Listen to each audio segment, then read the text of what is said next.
আচ্ছা, আমাদের 19 পৃষ্ঠার 2 নম্বর অঙ্কে একটু দেখো কি দেওয়া আছে। বলছে যে রোমানা ক সংখ্যক টিস্যু বক্স 48 টাকা দরে কিনলো, কিনে দোকানিকে খ টাকা দিল। কত টাকা দিয়েছে সে জানে, আমরা জানি না।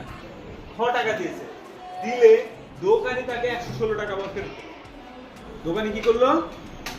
116 টাকা ফেরত দিল। এখন হচ্ছে ক এবং খ এর মধ্যে সম্পর্ক নির্ণয় করো। কয় টাকা দিয়েছে? খ টাকা দিয়েছে। দেওয়ার পরে ফেরত দিয়েছে কয় টাকা? 116 টাকা ফেরত দিয়েছে। এবার বলছে রোমানা ক সংখ্যক টিস্যু বক্স, ক সংখ্যক কি বক্স? Tissue box. ক নামক টিস্যু বক্স। টিস্যু বক্সের দাম কয় টাকা? একটার দাম কয় টাকা? 48 টাকা। 48 টাকা। এবার মোট দাম কত লেগেছে? মোট দাম কত?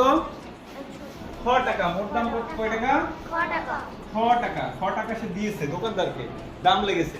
এবার দোকানদার কি করছে? তাকে 116 টাকা ফেরত দিয়েছে। ফেরত দিয়েছে মানে বিয়োগ করে দিলাম। কত থেকে? এই টাকা আমি দোকানিকে দিয়েছি, এই টাকা দোকানি আমাকে ফেরত দিয়েছে, তাই আমি বিয়োগ করলাম। এবার আমাকে বলেছিল যে ক এবং খ এর মধ্যে সম্পর্ক নির্ণয় করুন।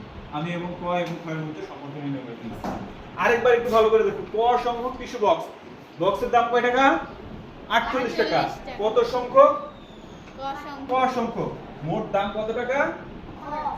ফেরত দিয়েছে কয় টাকা? 116 টাকা। ক্লিয়ার? এবার আমার সম্পর্ক বের করা শেষ।